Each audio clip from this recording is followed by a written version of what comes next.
Welcome to English Baba channel. Class 12 English की poem number 2 है keeping quiet. आज हम करेंगे इसके क्वेश्चन आंसर, तो जल्दी से वीडियो को लाइक कर दो।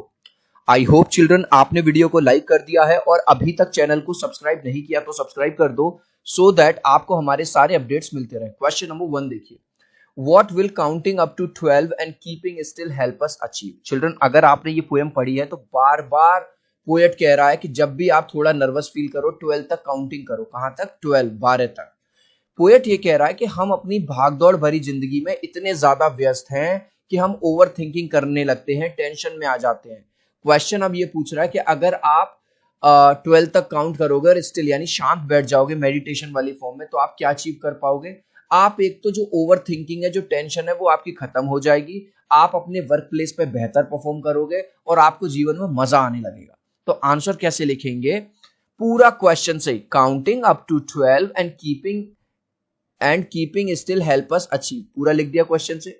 आर मेंटल पीस, जब हम 12 तक काउंट करते हैं, स्टिल शांत बैठ जाते हैं, तो सबसे पहले तो हमें मेंटल पीस का मतलब होता है मानसिक शांति मिल जाती है। We become more self aware हो जाते हैं। We can introspect our self only once we are still. Introspect का मतलब होता है कि हम अपने जीवन में क्या गलत कर रहे हैं, क्या सही कर रहे हैं, उसका ध्यान रखना। तो पोएट कह रहे हैं जब हम स्टिल बैठेंगे, सीधे बैठेंगे, 12 तक काउंट करेंगे, अपनी सांसों पे ध्यान लगाएंगे, तो हम क्या कर सकते हैं? इंट्रोस्पेक्ट करें। Even scientific studies have prove that if that self awareness and mental peace brings wonderful. यहां तक कि साइंटिफिक स्टडी भी ये वाली बात प्रूव कर चुकी है, जब हम सेल्फ अवेयर होते हैं, जब हम मेंटल पीस में होते हैं, इससे हमारे रिजल्ट, जो भी हम काम करते हैं, हम पढ़ने का काम करते हैं, हम बिजनेस का काम करते हैं, हम लॉयर हैं, उस रिजल्ट में हमको बहुत अच्छे रिजल्ट मिलते हैं उस काम में। Do you think the poet advocates total inactivity and death. अब क्वेश्चन पूछ रहा है, जब पोएट रिलैक्स करने के लिए कह रहा है, जब पोएट थोड़ा पॉज लेने के लिए कह रहा है, 12 तक काउंट करने के लिए कह रहा है, स्टिल शांत होने के लिए, तो क्या पोएट ये कह रहा है काम धाम छोड़ के सब बैठ जाओ, बिल्कुल खाली बैठ जाओ, बिल्कुल डेथ, बिल्कुल मर जाओ? नहीं। एडवोकेट का मतलब होता है रिकमेंड, तो आंसर है नो। पोएट ये नहीं कह रहा। पोएट ये कह रहा है जो भी आपका काम है, काम करते रहो, लेकिन बीच बीच में इंट्रोस्पेक्ट करो, बीच बीच में थोड़ा मेडिटेट करो, बीच बीच में 12 तक काउंट करके थोड़ा पॉज लो। आंसर कैसे लिखेंगे? बस पूरे आंसर को लिखने के लिए बस नो लिख दिया आप। No, the poet does not advocate. Advocate का मतलब है रिकमेंड। पोएट नहीं रिकमेंड करता टोटल इनएक्टिविटी एंड डेथ। पूरा क्वेश्चन से लिखा। Poet advise for a little pause in form of introspection. बस ये कह रहा है पोएट, थोड़ा सा पॉज लो यार इंट्रोस्पेक्शन की फॉर्म में, मतलब ये देखो कि तुम अपनी जिंदगी में क्या सही कर रहे हो, क्या गलत कर रहे हो, which will ultimately result in better outcomes. और अगर आप ऐसा करते हो तो आपकी जिंदगी बेहतर हो जाएगी, वर्क प्लेस पे आपका जो आउटकम होगा वो भी पहले से बेटर हो जाएगा। What is the sadness that the poet refers to in the poem? अब पोएम में किस बात के लिए पोएट जो है सैडनेस को बता रहा है, मतलब दुखी है? तो इमेज से समझो। एक तरफ पोएट कह रहा है कि हम लोग भाई साहब इतने पढ़े लिखे हैं, 21st सेंचुरी में रह रहे हैं, हमने इतनी बड़ी बड़ी डिग्रियां ले ली, हमने फिजिक्स के लॉ समझ लिए, केमिस्ट्री समझ ली, यूनिवर्स समझ लिया, लेकिन हमने अपने आप को नहीं समझा। हम ओवर थिंकिंग में मरे जाते हैं, लोग बेफालतू की इतनी टेंशन लेते हैं। तो पोएट ये वाली बात कह रहा है, हमने दुनिया समझ ली, फिजिक्स समझ ली, बड़ी बड़ी डिग्रीज ले ली, साइंस समझ ली, लेकिन हम अपने आप को ही नहीं समझ रहे हैं। इसीलिए पोएट ने बड़ा दुख जाहिर किया है। तो आंसर लिखेंगे पूरा क्वेश्चन से, the sadness that the poet refers to in the poem is man's own unconscious actions and overthinking. आजकल आप देखते होंगे बच्चे रील्स चलाने लगते हैं, है ना, 2-2 घंटे हो जाएंगे अनकॉन्शियसली, तब उनको लगता है अरे 3 घंटे हो गए, अरे 2 घंटे हो गए, ओवर थिंकिंग करेंगे। A person who has taken so many degrees, who understand the laws of physics and universe, often fail to understand his own body mechanism. तो पोएट क्या कह रहे हैं? ऐसा इंसान जो बहुत पढ़ा लिखा है, उसके पास बहुत डिग्री है, जिसको लॉज पता है फिजिक्स के, यूनिवर्स के, वो अपनी ही बॉडी की मैकेनिज्म को नहीं समझ पा रहा। कई बार तो कई लोग गलत स्टेप उठा लेते हैं। This is the tragedy of his life, और ये उसकी लाइफ की सबसे बड़ी ट्रेजेडी है, दुख की बात है। चिल्ड्रन, जैसा कि अब आप क्लास 12th में आ गए हैं, आपको पता होगा एमसीक्यू मल्टीपल चॉइस क्वेश्चन आपके जो स्कूल में एग्जाम होंगे उसमें भी, और बोर्ड एग्जाम होंगे उसमें भी भर भर के आएंगे। यहां तक कि सीयूईटी का जो एग्जाम देंगे उसमें भी। आपको जान के खुशी होगी, इंग्लिश बाबा का जो एमसीक्यू चैनल है उस पर 1,90,000 सब्सक्राइबर हो गए हैं। आपको इंग्लिश के, हिंदी के और सब्जेक्ट के एमसीक्यू वहीं पे मिलेंगे।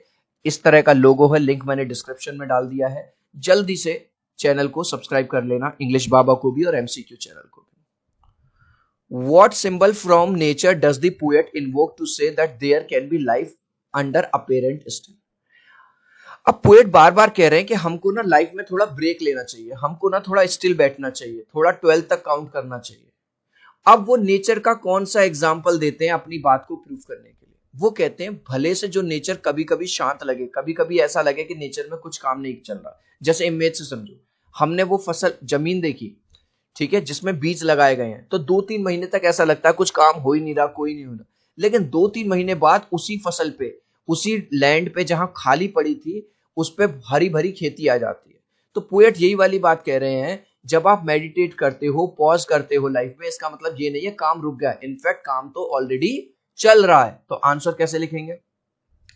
The poet does not want his readers to confuse stillness with complete inactivity और डेथ।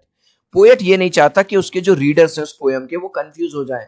जहां पे वो ये कह रहा है कि गैप ले लो, थोड़ा पॉज ले लो, इसका मतलब ये नहीं है इनएक्टिविटी हो जाए, पूरी डेथ की तरह बिहेव करो। There he gives an example of nature, इसीलिए वो देयरफॉर किसका एग्जाम्पल देते हैं? नेचर का। Nature despite being still is always at work. वो ही नेचर जो कभी कभी शांत लगती है, ऐसा लगता है कुछ हो ही नहीं रहा, नेचर में हमेशा काम चलता रहता है। जैसा अभी मैंने आपको जमीन का एग्जाम्पल दिया, जिसपे आपने कुछ बीज डाले, 2-3 महीने आपको ऐसा लगेगा कुछ हो ही नहीं रहा, लेकिन अल्टीमेटली वहां पे फसल उगाती है। And keeps the earth alive, और इस तरह से जो अर्थ है वो अलाइव रहती है। आप चाहो तो इस क्वेश्चन को यहां तक लिख सकते हो, थोड़ा और बढ़ाना चाहो तो ये वाली लाइन भी ऐड कर सकते हो। This idea is beautifully illustrated by the following lines. और पोएम में जो ये वाली लाइन डाली गई है, इससे ये आइडिया क्लियर होता है। As when everything seems dead and later proves to be alive. हो सकता है स्टार्टिंग में सब कुछ डेड और ऐसा लगे काम नहीं चल रहा, लेकिन बाद में जब फसल उगती है, जब नेचर अपना काम करती है, तब सारी चीजें अलाइव दिखती हैं। चिल्ड्रन, अगर आपको इस वीडियो से एक वैल्यू मिल रही है तो आपसे रिक्वेस्ट करूंगा प्लीज एक लाइक कर देना।